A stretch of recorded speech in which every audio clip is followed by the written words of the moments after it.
Did you know that there's a plant? You won't believe this. I don't believe it. But they said so. National Geographic, except on the issue of evolution, surely doesn't lie. So there's this plant in some jungle somewhere, and it flowers, and there's a little pool of poisonous water down there. And little bugs come up over the edge, and at the top here it's slippery, and they lose their footing and fall in and die. And they feed the plant. Now that's important. That's interesting.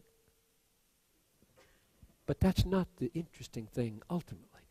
The interesting thing ultimately is that there's a spider who only lives by dropping by his little silver cord down into this and plucking those little dead animals and eating them.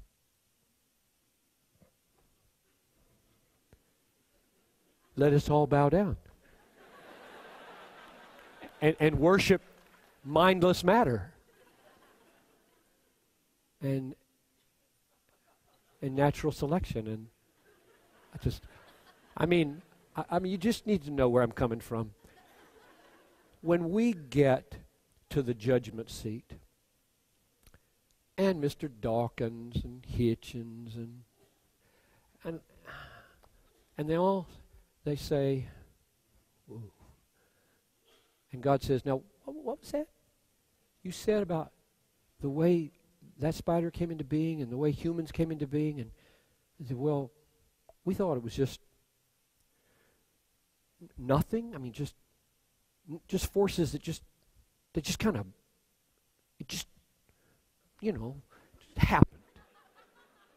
And I think God's going to look at me. He's just gonna laugh, and the universe is gonna shake.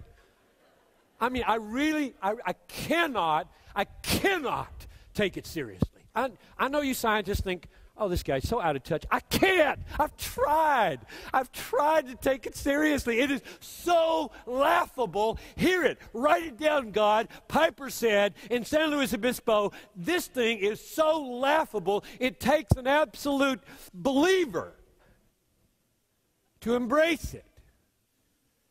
Well, I don't know how I got on that. I was trying to illustrate that the universe exists to display the glory of God, and therefore those who try to give an account for the universe that exists in a non-God way are not only laughable, but they are blasphemous. This is God's story. The heavens are telling the glory of God. Open your ears, he's saying. It is all over the place.